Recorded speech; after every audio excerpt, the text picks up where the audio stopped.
Hi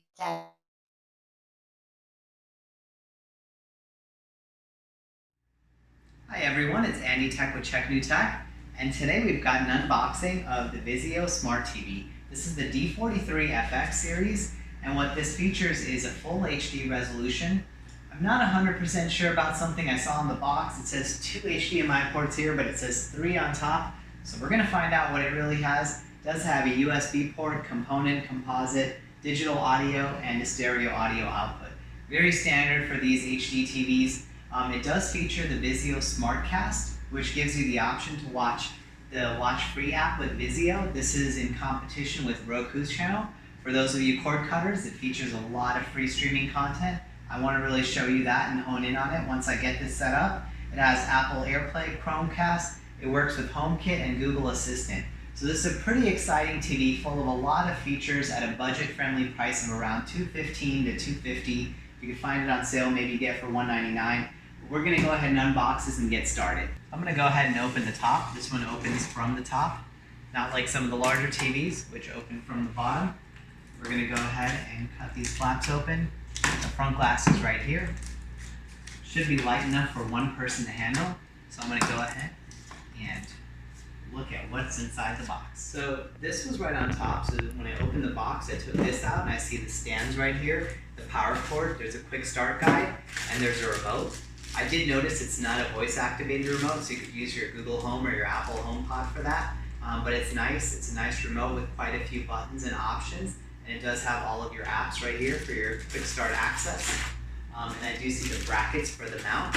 And the TV was pretty easy to take out. I was able to single-handedly do that, so you don't need 2 people for this since it's a 43-inch. So we're going to go ahead and open the TV. I'm probably not going to be using these mounts because I have a really small stand. So I'm actually going to put some Vesa mounts on there. So we're going to go ahead and do that. Alright, so I took out the TV and I laid it on its back because what I wanted to do is I want to put some Vesa mounts on here. These legs are a little bit too far apart from my stand. So I see that there are some Vesa brackets right here. And the good news is they don't require any additional adapter because they're all actually sticking out. And the other thing I noticed that's also good news is there are 3 HDMI ports here, just like the front of the, or the top of the box said, not the front of the box. They said 2 there. So you see that you have one with ARC, and you have one of the best quality ones, which is HDMI 3. So you have 3 separate ports, so you could plug in multiple devices in there. I wanted to go ahead and mount this because I need to make sure that the legs will actually fit on my stand. So with this one, what I noticed was these are M4. I had to do a little bit of research because the manual wasn't included here. But these are M4 and there's about a 10 millimeter length in there. So these are 12 millimeters. So with the amount of depth you would have here, as well as using a washer, you should be fine with the 12 millimeter. So I'm going to go ahead and use a 12 millimeter, and I'm going to go ahead and screw this in with the washer on top on this side as well as this side. The M4 screw with the M4 washer. Just hand tightening it before I go ahead and tighten this with a power screwdriver, just to make sure that it is fitting in and going into the groove. You always want to make sure these fit properly because you don't want your TV to fall. It's a smaller and lighter TV, but you still don't want it to fall. It'd be a disaster if it did.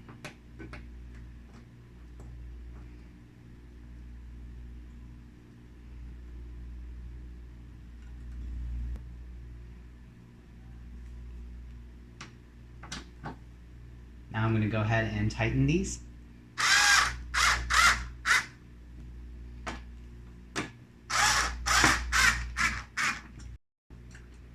Now I'm just going to do the same thing on the other side. Go ahead and put these screws in and tighten them. Make sure they go all the way into the grooves.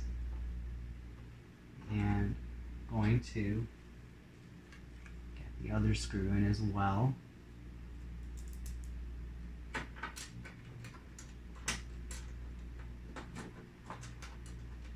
And just make sure if you're hand tightening it and you see that it's actually sticking out quite a bit, put a spacer in there if your screw is way too long.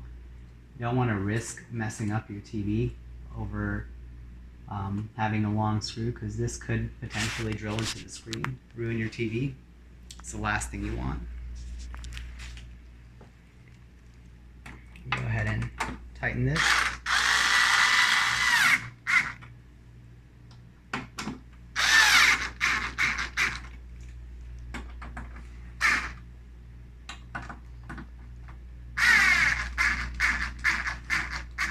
Alright, so I mounted this, I plugged it in, put the TV antenna in, and I'm ready to fire it up. So I'm going to go ahead and turn on the power cord. It may turn on by itself. If it doesn't, I'm going to use, oh, there we go. I had a feeling it would do that. That's why I always wait to turn on the power cord. There's your Vizio logo. Looks pretty fierce, looks fun. Welcome to Vizio SmartCast. That's where the magic begins. Look at this. You get to choose your language.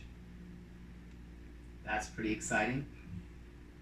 Now we can set it up for home use. Very smooth, I have to say. It looks really smooth so far. Alright, so I connected to the Wi-Fi and now it's making sure our TV's up to date. Saying that it could take up to 10 minutes. Hopefully it doesn't take that long, so I'll let it download these updates and it'll restart automatically. Alright, so the TV finally finished downloading updates.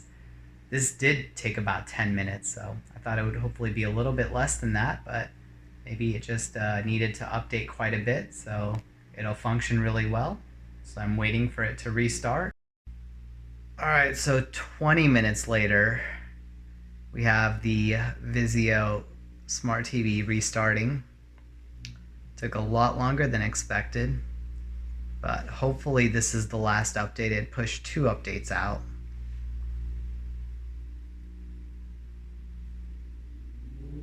Now it says, welcome. Please don't update again. Oh gosh, no. Hopefully it's already up to date. This is really painful, guys. 2 updates. Oh gosh, it's updating again. Oh, thank goodness, guys. 3 updates and 25 minutes later, I was getting really uneasy just waiting. I felt like I was watching paint dry. But now we could go ahead and set this TV up. Alright, I do have to say, out of all the TVs that I have ever purchased before, the Vizio is taking forever to set up. It took a good 45 minutes. And now I'm going through the tutorials and I finally get to a menu where I could see something on the TV. So it does take a long time, so be patient. Hopefully it's worth it. So I'm going to go ahead and hit the Watch Free button here, because this is the this is the Vizio version of the Roku channel, which gives you free channels. It's powered by Pluto TV, so it should have a lot of the same channels. So it's loading here. Seems like it's taking a little while. I'll be there. I'll be there. Okay. Here I can see the BET, and then it says if I press the OK button, I can view the guide. So I'm going to go ahead and here we have a bunch of free channels. And then there's some Vizio specific channels here. So if I go to the left,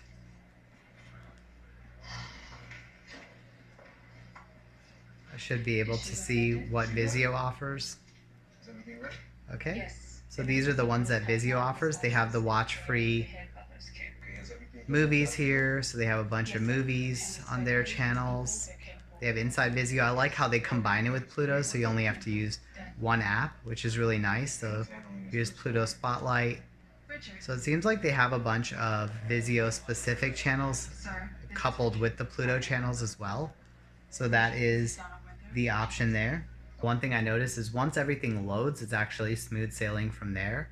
It's really easy to use. It's very organized. You could see all the apps at a glance. But for some reason, that just takes a little bit longer. And then there's a bunch of tutorials here. So you could sort your app row. It says that you could customize your favorite SmartCast apps to reflect your favorites. And you could actually move them left or right. So that's kind of cool. My hair is messed up. I'm tired. This took a long time to set up, probably about 45 minutes just to go through the updates and everything. It got a little bit laggy when I tried to set things up, so the remote's really responding slow on it. I was really disappointed with that. I hope it gets better with time.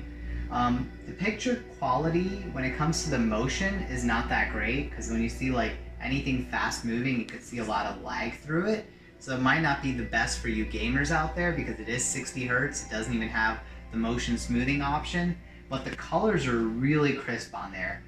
The Watch Free channel is intriguing, but I didn't see a ton of Vizio content. So for those reasons, I'm gonna give you my initial score of 7.4 on this TV. I think it may have some potential to get better with time, but right now, I've just been really tired and disappointed with the updates. And I see a lot of channels and I see a lot of cool apps on there, but I just don't know if it's worth the trouble of going through that long setup process. So these are my initial thoughts on the Vizio D43FX. Hopefully this helps you figure out whether you want to buy this TV or not. If you like my channel, please hit the subscribe button below. This is Andy Tech signing off. Check.